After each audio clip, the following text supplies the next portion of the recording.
చేసుకొని దాన్ని మనం పాటించాలి. ఎవరైనా పెద్దవాళ్ళు ఏం చెప్తారు, మంచి చెప్తారా చెడు చెప్తారా? కాబట్టి వాళ్ళు చెప్పిన ప్రతి అక్షరాన్ని శ్రద్ధగా మనసు పెట్టి వినాలి.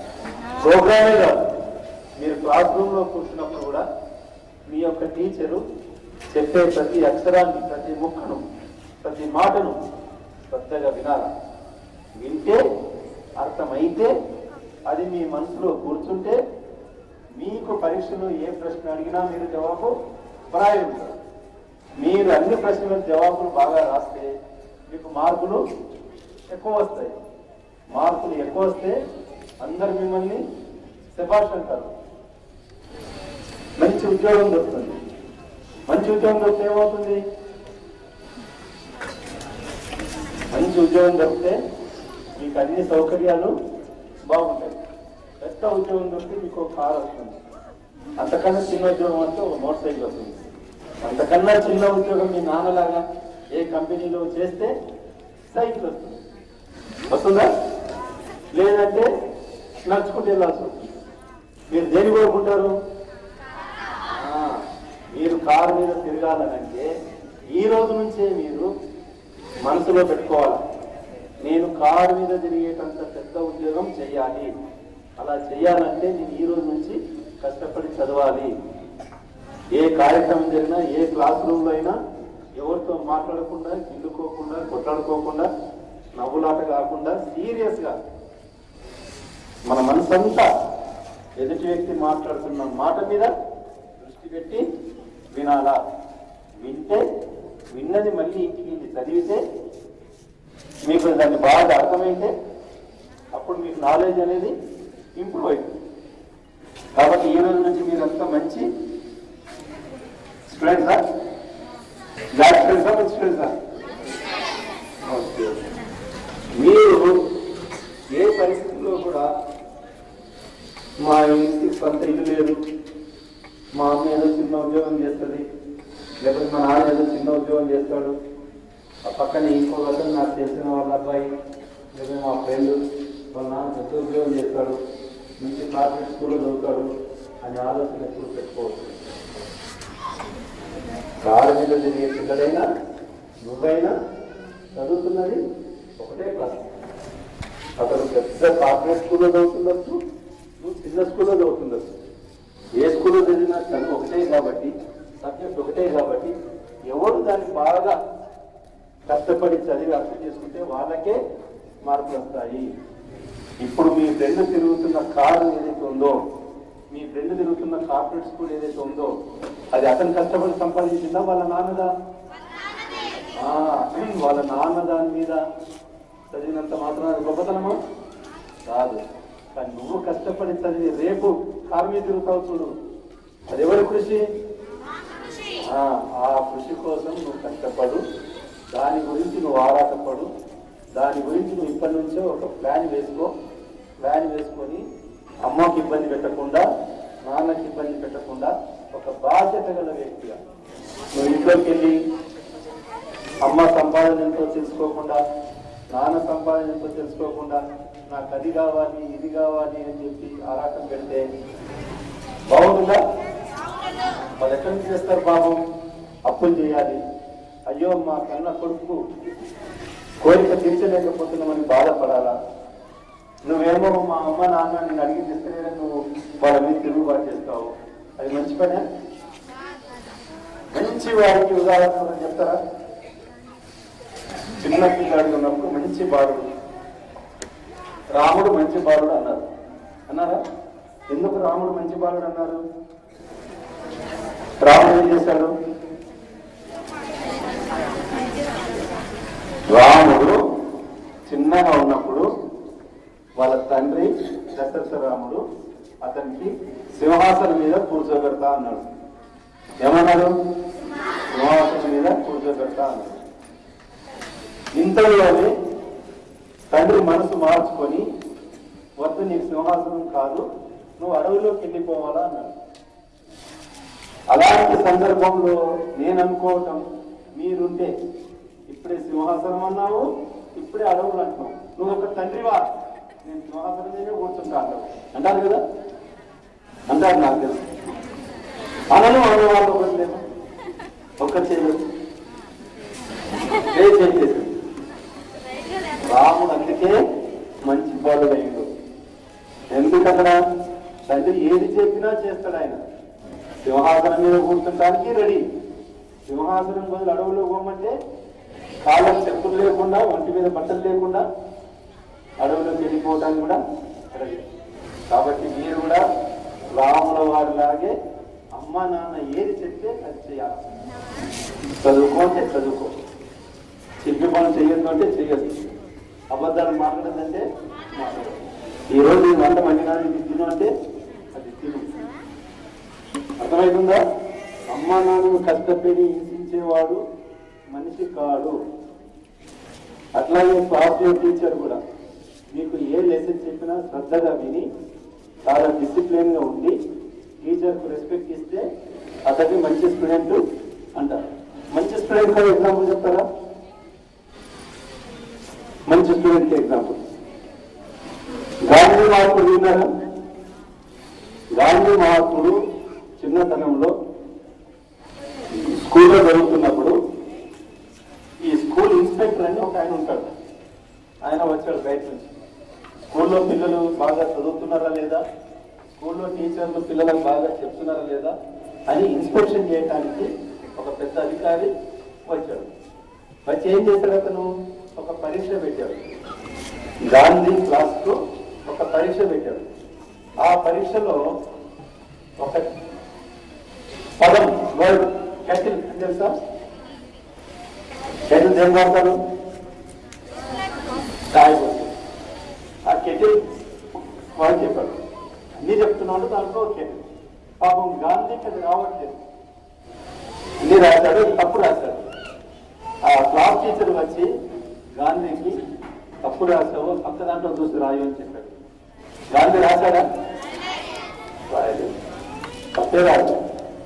తర్వాత ఆయన వెళ్ళిన తర్వాత టీచరు అతన్ని కొట్టాడు. గాంధీని కొట్టి కూడా భరించాడు. కానీ ఒకటే అన్నాడు, తప్పు చెప్పద్దు కదా, పక్కవాడు దాంట్లో చూసి రాయడం కూడా తప్పే కదా, నాకు రానప్పుడు నేను రానని ఒప్పుకోవడం మంచిది, మళ్ళీ నేర్చుకునే ప్రయత్నం చేస్తాను. నేను పక్కవాడు దాంట్లో చూసి రాయడం తప్పు కదా, మీరు కూడా నాకు అలా తప్పు పని చేయమని చెప్పడం తప్పు కదా అని టీచర్నే ప్రశ్నిస్తారు. మీకు గుర్తా? గాంధీజీ తను చనిపోయే వరకు కూడా అబద్ధం ఆడలేదు, తప్పు చేయలేదు. ఆయన ఒక ఉదాహరణ చెప్తాను. గాంధీ గారి దగ్గరికి చాలా మంది రోజు వెళ్ళేవారు. ఆయన చిన్న చిన్న వైద్యం కూడా చేసేవారు. ఒక ఆయనకు జబ్బు చేస్తే గాంధీ గారి దగ్గరికి వెళ్ళి, గాంధీ గారు నాకు ఈ జబ్బు చేసింది, నాకు ఏమన్నా మందు చెప్తారా అని అంటారు. సరే రేపు రా అని అంటాడు. మళ్ళీ రేపు అంటాడు, మళ్ళీ రేపు రా అంటాడు, మళ్ళీ రేపు అంటే మళ్ళీ రేపు అంటాడు. ఆయన విసుగు వచ్చి చెప్పేస్తాడు, ఏం చెప్తా నీకు ఆ మందు తెలుసా లేదా, నువ్వు ఎందుకు నన్ను ప్రతిరోజు చెప్తున్నావు ఆ మందు గురించి చెప్తానంటే గాంధీజీ ఒకటే చెప్తాడు, నీకు ఏదైతే నేను మందు చెప్తానో ఆ మందుకు ఒక పథ్యం ఉంది, డయట్ అంటారు. పథ్యం అంటే ఈ ఆహారం తినాలి, ఈ ఆహారం తినకూడదు. నీకు చెప్పే మందుకు బెల్లం తినకూడదు, బెల్లము తినకూడదు. బట్ నేను బెల్లం తింటాను.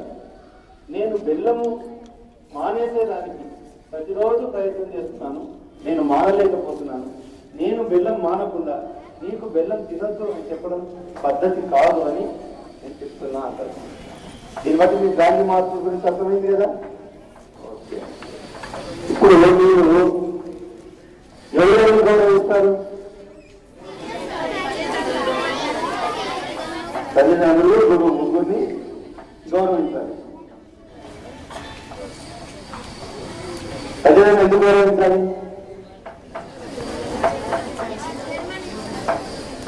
జన్మనిచ్చినందుకు, నువ్వు అనేవాడికి ఈ భూమి మీద అవకాశం ఇచ్చినందుకు. లేకపోతే నువ్వు అనేవాడికి ఇక్కడ ఉండేవాడివి కాదు. ఇంకా అమ్మని ఎందుకు గౌరవించాలి? అమ్మ మిమ్మల్ని మోసింది, కన్నది, పాలించింది. ఇప్పటి కూడా మీకు స్నానం చేయించి మీ బట్టలు ఉతికి మీకు అన్నం వండి పెట్టి పంపిస్తుంది పిల్లలు కదా. మీ అమ్మ కన్నా మంచిగా ప్రేమించే వాళ్ళు ఎవరైనా కనపడిరా? ఒకవేళ కనపడితే ఆయన అమ్మ అంటారా? అంటారు.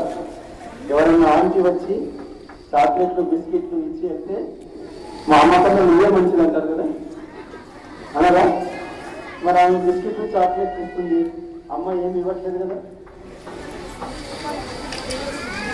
ఆమె ఏమి ఇచ్చినా అమ్మ ఇచ్చిన ప్రేమ ముందు అది తక్కువే. అట్లాగే నాన్నని ఎందుకు గౌరవించాలా?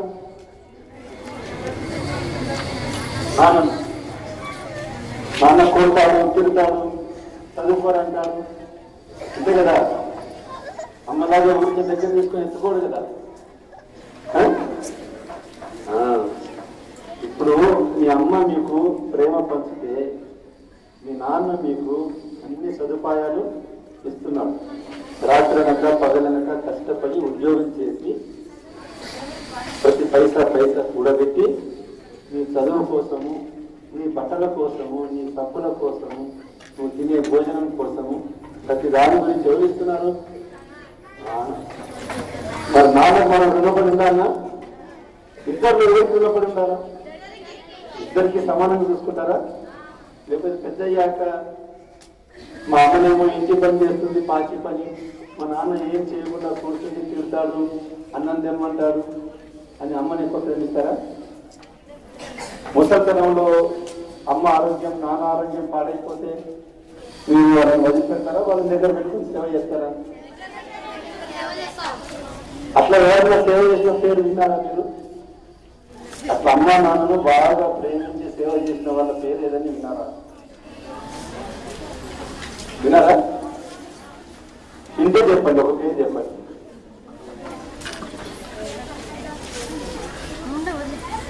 రావణ కుమారుడు అని పేరు విన్నారా?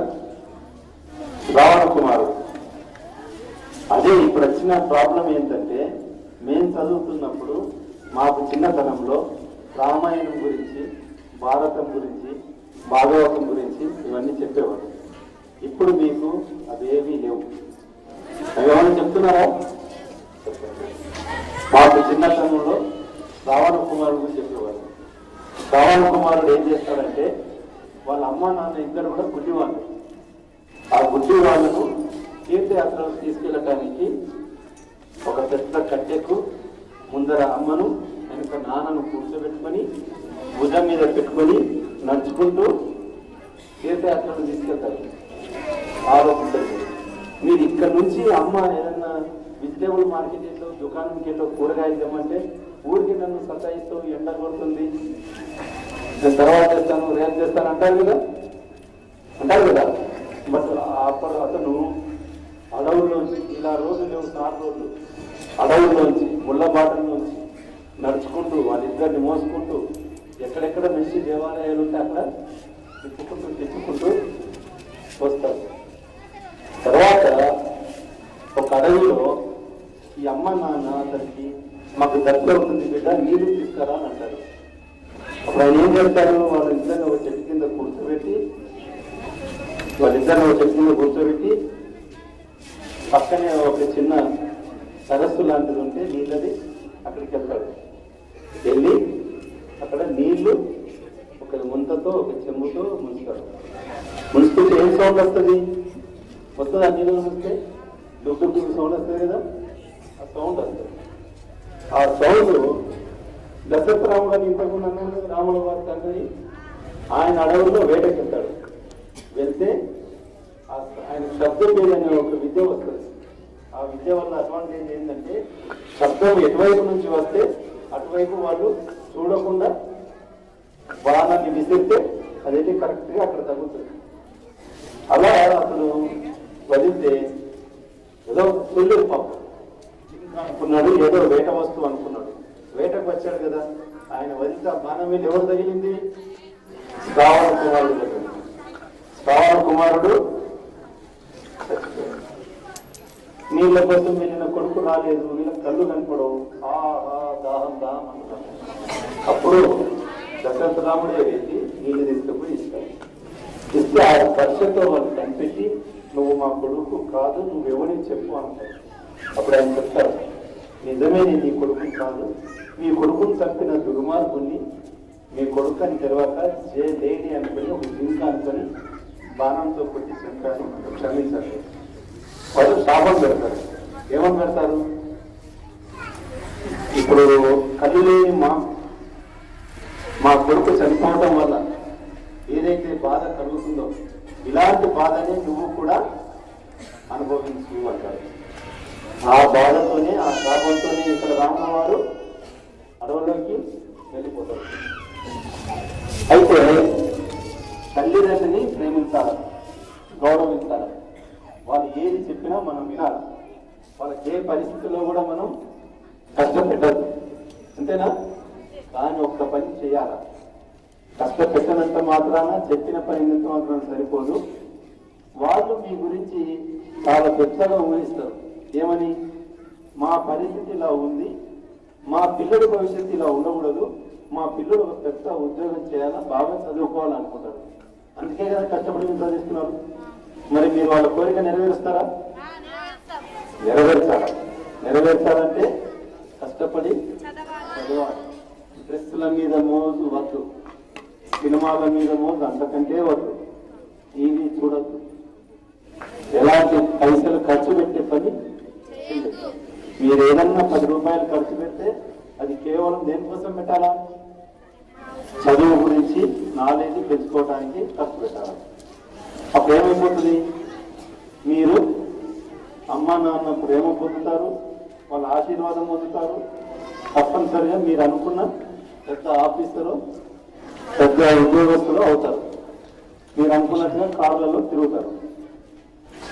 ఎప్పుడు కూడా మేము చిన్న స్కూల్లో చదివినాము అని ఆలోచన వద్దు. ఏ స్కూల్లో చదివినా చదువు ఒకటే కాబట్టి మనం చదివిన దాన్ని బట్టి ఆధారపడి ఉంటుంది. చిన్న స్కూల్లో చదివిన వాళ్ళు పెద్దవాళ్ళు అయినారు. ఎవరు పేరైనా చెప్తారా? చిన్న స్కూల్లో, ఇలాంటి స్కూల్లో చదివిన వాళ్ళు, ఇంతకన్నా చిన్న స్కూల్లో చదివిన వాళ్ళు పెద్దవాళ్ళు అయినారు. చెప్తారా?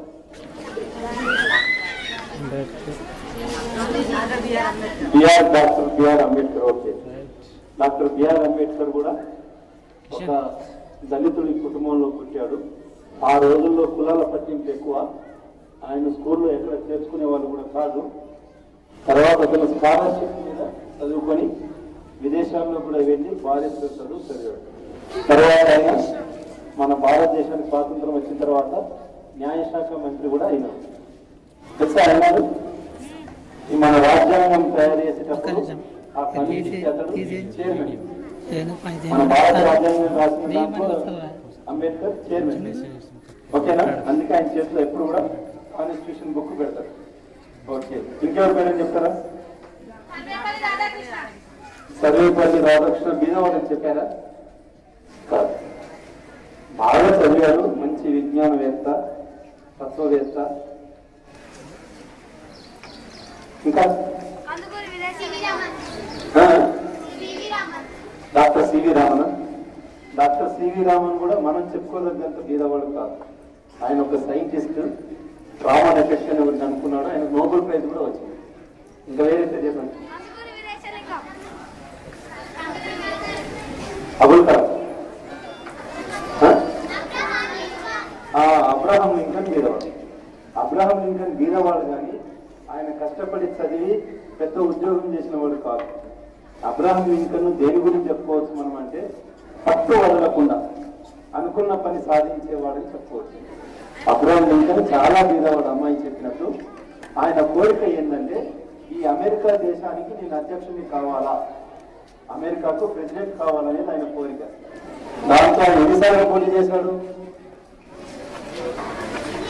9 సార్లు పోటీ చేశాడు. 10వ ప్రెసిడెంట్ అయినా. సాధారణంగా 1 సారి 2 సార్లు ఓడిపోయిన తర్వాత మిగతా వాళ్ళు ఏం చేస్తారు? వదులుకుంటారు. కానీ అబ్రహాం లింకన్ వదులుకోకుండా ఆయన అంత పెద్ద దేశానికి, బాగా డబ్బున్న దేశానికి ప్రెసిడెంట్ అయింది. ఇంకెవరైనా చెప్తారా? ఇలాంటి చిన్న స్కూల్లో చదివిన వాడు, చెప్పేవాడు, దేశం మొత్తం మీద పేరు వచ్చిన వాడు. ఏపీజే అబ్దుల్ కలాం గొప్పవాడు. ఆయన మన దేశానికి రాష్ట్రపతి కూడా ఆయన ఆయన కూడా చిన్నప్పుడు డబ్బులు లేకుంటే పేపర్ ఇంటింటికి తిరిగి, ఇంటి పేపర్ బాయ్ అంటారు కదా, పొద్దున్న లేవగానే సైకిల్ మీద ఇంటింటికి గేట్ ముందర పేపర్ వేసుకుంటూ పోతారు కదా, అలా చేసి అలా వచ్చిన డబ్బుతో కష్టపడి చదివి సైంటిస్ట్ అయి ఆయన అనుకున్న కోరిక నెరవేరుస్తున్నాడు. ఇంట్లో చెప్తారా? ఇంకా లాల్ బహదూర్ శాస్త్రి పేరు విన్నారా? లాల్ బహదూర్ శాస్త్రి అందరికన్నా బీరవాడు, అబుల్ కలాం కన్నా కూడా బీరవాడు. ఎందుకంటే ఆయన చిన్నప్పుడే అమ్మ నాన్న చనిపోతారు కాబట్టి ఆయన వెళ్ళి అతను ముత్తాత దగ్గర ఉంటాడు. ముత్తాత దగ్గర పెద్ద కుటుంబం ఉంటుంది. చదువుకోవడానికి డబ్బులు లేకపోతే ఆయన నదిని దాటుకుంటూ పోతూ ఉంటాడు. మీరైతే బస్సు లేకపోతే కూడా స్కూల్కు బస్సు లేకపోతే పోరు, నడిచిపోమంటే పోరు, వర్షం పడితే వర్షం పడ్డది అమ్మ అని చెప్పి ఇంటూ ఉంటారు.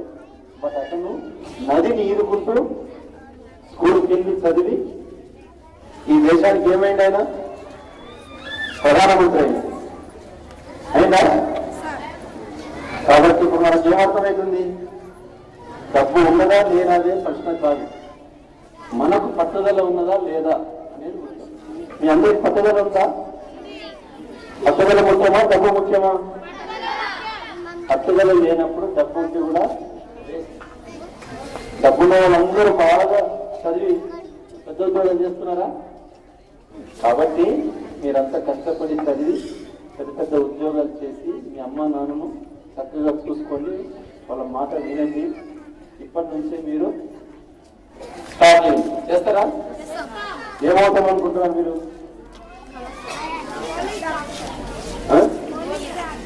పోలీస్ డాక్టరా?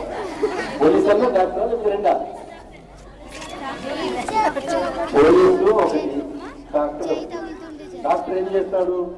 మనుషులకు జబ్బు చేస్తే నయం చేస్తాడు. పోలీస్ ఏం చేస్తాడు? సొసైటీకి జబ్బు వస్తే నయం చేస్తాడు. మేము మనుషులకు నయం చేయకపోవచ్చు, కానీ సొసైటీకి జబ్బు వస్తే నయం చేస్తాం. సొసైటీకి జబ్బు అంటే ఏంటి? దొంగతనాలు, దోపిడీలు, మానభంగాలు, హత్యలు, ఇలాంటివి ఏదైనా జరిగితే పోలీసులు వాళ్ళని పట్టుకొని వాళ్ళను జైలు పంపిస్తారు, అంతేనా? అట్లాగే వాళ్ళ ఆపదల్లో ఉంటే వాళ్ళ ప్రాణాలు కాపాడు. కాబట్టి ఇంకేమవుతారు పోలీసు డాక్టర్ కాకుండా? ఇంకా కలెక్టర్ కావాలంటే ఐఏఎస్ చదవాలి. ఐఏఎస్ అంటే చాలా హార్డ్ వర్క్ చేయాలి, అది ఇప్పటి నుంచే తెలియాలి. విన్నారా?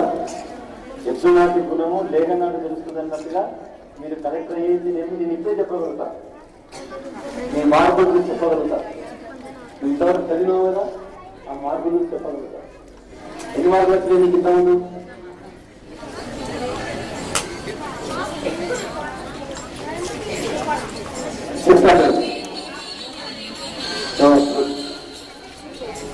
పర్వాలేదు, 82% వచ్చిందా మీకు? 90% దాటాలి. ప్రతి ఒక్కరికి 90% దాటాలి. దాటేదానికి ట్రై చేయండి. ఒకవేళ ఈ సంవత్సరం తక్కువ వస్తే మీరేమీ బాధపడాల్సిన అవసరం లేదు. మళ్ళీ నెక్స్ట్ ఇయర్ కష్టపడితే నెక్స్ట్ ఇయర్ పెంచుకోవచ్చు. మీకు ఉండాల్సిందల్లా పట్టుదల, కృషి. ఓన్లీ పట్టుదల ఉంటేనే సరిపోదు, పట్టుదలతో పాటు చేసుకుంటారు. కృషి పట్టుదల కావాలంటే నిబద్ధత అవసరం, డిసిప్లిన్ అవసరం. నేను ఇది తినకూడదంటే ఇది తినద్దు, సినిమా చూడకూడదంటే చూడద్దు, నేను ఇది చదవాలి అంటే చదవాలి. అర్థమైందా? అమ్మ నాన్న మాట వినాలి అంటే వినాలి. అది తప్పైనా ఒప్పైనా కష్టమైనా సుఖమైనా వినాలి. ఎప్పుడైతే అమ్మ నాన్న మనం గౌరవిస్తామో ప్రేమిస్తామో అప్పుడు మనము మంచి మనుషుల కింద లెక్క అవుతాం. ఇప్పుడే నేను జీడిమెట్ల పోలీస్ స్టేషన్కి వస్తున్నాను. జీడిమెట్ల పోలీస్ స్టేషన్లో ఒక అమ్మాయి 21వ తారీఖు నాడు కనపడతలేదని కంప్లైంట్ వచ్చింది. ఆ అమ్మాయి నెంబర్ 2 పోయినారు. ఇద్దరులో ఒకడు 12 సంవత్సరాలు, ఇంకొకడు 14 సంవత్సరాలు. 12 సంవత్సరాల పిల్లలు వచ్చాడు, 14వ సంవత్సరం కూడా నిన్న పట్టుకొచ్చాము. వారు చెప్తున్నది ఏమంటే, ముగ్గురం కలిసి విజయవాడ వెళ్ళాము, శ్రీకాంత్ను పంపించాము. నేను అమ్మాయిని ప్రకాశం వ్యాధి నుంచి నీళ్ళలో తోసేసాను. మా ఎస్ఐ గారిని పంపిస్తే ఇక్కడ శవం దొరికింది. అంటే 7వ తరగతి 8వ తరగతి చదువుతున్న పిల్లలు, ఇది అవసరమా?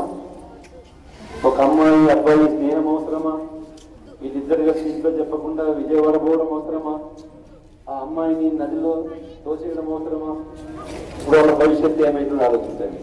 అమ్మాయి చనిపోయింది, ఇప్పుడు వాళ్ళిద్దరు జైలుకు పోతారా? మరి అమ్మాయిని కన్నా తల్లిదండ్రుల బాధ ఆలోచించండి. చనిపోయిన అమ్మాయి తల్లిదండ్రులు అయితే ఏడుస్తూనే ఉంటారు, మా అమ్మాయి చచ్చిపోయింది. బ్రతుకున్న పిల్లల తల్లిదండ్రులు కూడా ఏడుస్తారా? ఏడురా? ఇప్పుడు వాళ్ళు పుట్టి ప్రయోజనమా నష్టమా? వాళ్ళు పుట్టి ఉండకపోతే వాళ్ళ తల్లిదండ్రులు సంతోషపడదు కదా, అంతేనా? కాబట్టి మీ అందరికీ ఒకటే చెప్తున్నాను, మనం చేసే ఏ చిన్న పని వల్ల కూడా మన అమ్మ నాన్నకు కష్టం రాకూడదు, సొసైటీలో చెడ్డ పేరు రాకూడదు. మీరు బాగా కష్టపడి చదివిన తర్వాత పెద్ద ఉద్యోగం చేసిన తర్వాత మీ అమ్మ నాన్నని మీకు మంచి అమ్మాయి అయితే మంచి అబ్బాయిని వాళ్ళే వెళ్తారు. మీ ఇష్టం కట్టిన తర్వాత మీరు ఒప్పుకున్న తర్వాత పెళ్లి చేస్తారు. అప్పుడు గౌరవంగా అమ్మ నాన్న భార్య లేకపోతే భర్త అందరూ ఒక ఇంట్లో ఒక ఊరిలో సంతోషంగా ఉండదు. అంతేనా? మీరందరూ అదే పని చేస్తారా?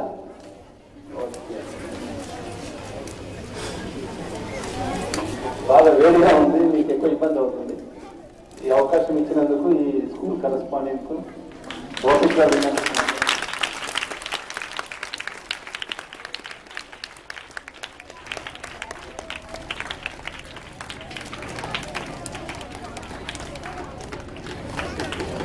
Thank you sir.